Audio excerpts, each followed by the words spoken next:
Hello and welcome to Frost Over the World. Later in the programme, the Olympic champion, Carl Lewis, a great talker as well, and a look at the chaos in Bahrain. But we begin, of course, with Libya, the no-fly zone, and its implications in particular on civilian refugees. Colonel Gaddafi had warned that if he fell, thousands of people from Libya will invade Europe.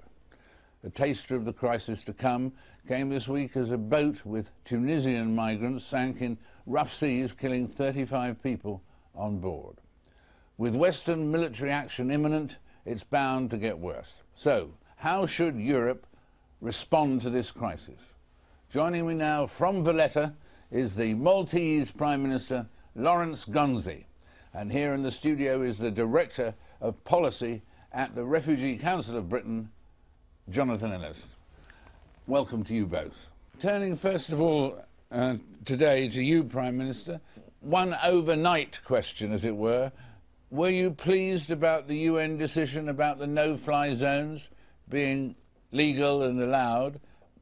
Will that help the general situation, do you think?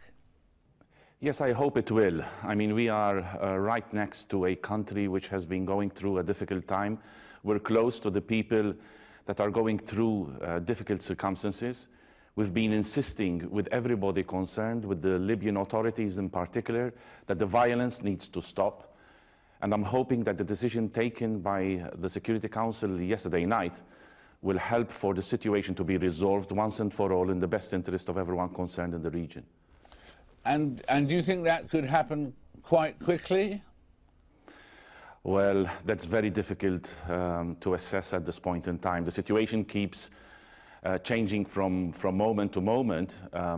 We are in a situation now which is extremely delicate, so it's very difficult for any one of us to say whether this will actually help to sort the situation in the short term or in the long term. I'm just hoping that the humanitarian dimension of this situation needs to be addressed and resolved as quickly as possible.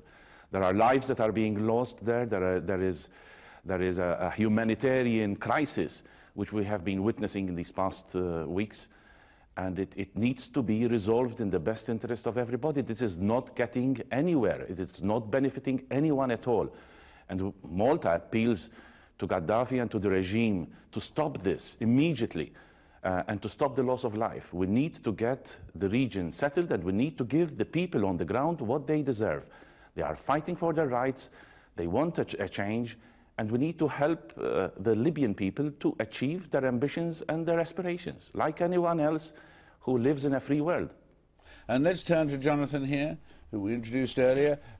Jonathan, do you think that countries like Italy and Malta, but all the other countries that are nearer to Libya than the ones that are far away, should they be refusing entry, do you think? Is that a legitimate thing to do, or should they be cooperating more? Oh, I think that it's really important that there's full cooperation. To turn a boat back with refugees who may have a well-founded fear of persecution without checking first is a clear contravention of the 1951 Refugee Convention. You know, the internationally signed convention across the world of how we seek to protect refugees. So I think it's so important to see who is coming. But I think a vital point is that Europe can't look to the states of Malta, Italy, Greece to take all the responsibility. You know, Europe talks of solidarity. There has to be solidarity across all the member states. After the Kosovo crisis, there was a temporary protection directive, sharing responsibility, allowing access. The European Union needs to dust that down and share responsibility. This is a defining moment. The people of North Africa are speaking, but Europe needs to act together in solidarity and not just look for the southern European states to take all of the responsibility. Yes. Not just Malta and not just Italy and not just Greece, but it has to be a Europe-wide I think it's collaboration. Fundamentally important. In Libya, we know from the United Nations there are 8,000 registered refugees, 3,000 asylum seekers already in Libya. We look for the European Union to look at resettlement, airlifting those refugees out of very dangerous situations into Europe. And at the moment, not one single member state has offered one single place for resettled refugees. This is a humanitarian crisis, as the Prime Minister rightly says. We see the no-fly zone. We now need refugee action to save those people now. Prime Minister, how many people from Libya do you think will be looking for a home in Europe? That is very difficult to calculate or be specific about. I mean, the figures we know is that about 250,000 moved out of Libya into the Tunisian or Egyptian borders during the height of the crisis. And that number might include Libyans and might include people from other nationalities who are living in Libya. So it is difficult for us to calculate what the precise number will be. What we are certain about is that if the situation on the ground continues to get more difficult with loss of life and more injuries, and with the general situation getting worse, then there will be a flight of people which will definitely not only move into the Tunisian and Egyptian borders, but will continue to start to cross the Mediterranean. Now we have to look also at what has been happening in Italy and in Lampedusa, with people, Tunisians, crossing from Tunisia onto Lampedusa. So we're actually facing an unstable situation in Tunisia, the situation in Libya, and also what's happening in Egypt.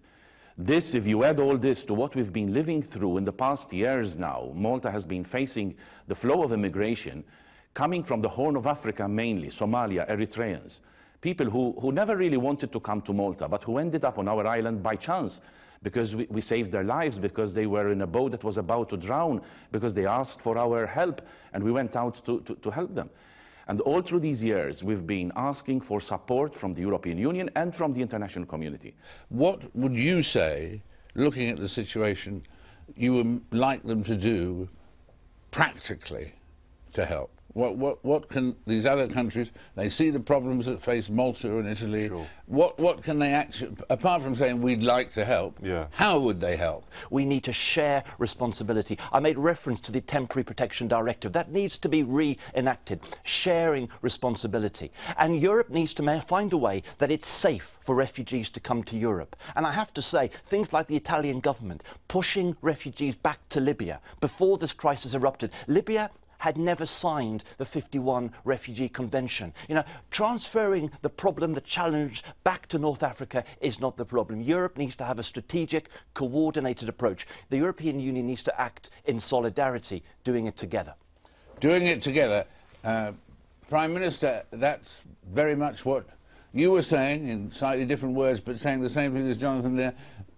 Acting together. Europe has got to act together, and you've got to hope that when you go back to your office, the phones will be ringing with prime ministers of every country in Europe ringing up and volunteering for help. Do you see this crisis and the refugee crisis as it affects Malta?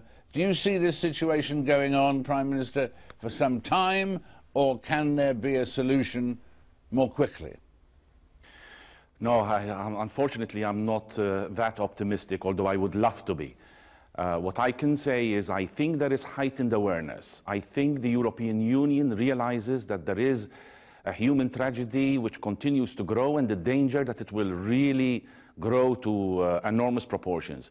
In our last summit, which we had last week, the summit conclusions made it very clear that we need to take the necessary steps to prepare ourselves for this, and that support needs to be given to those countries that find themselves in difficult situations like Malta. We thank you very much for joining us, and you, Jonathan, too, of course, and thank you for the very good points you've both been making. Thank you very much.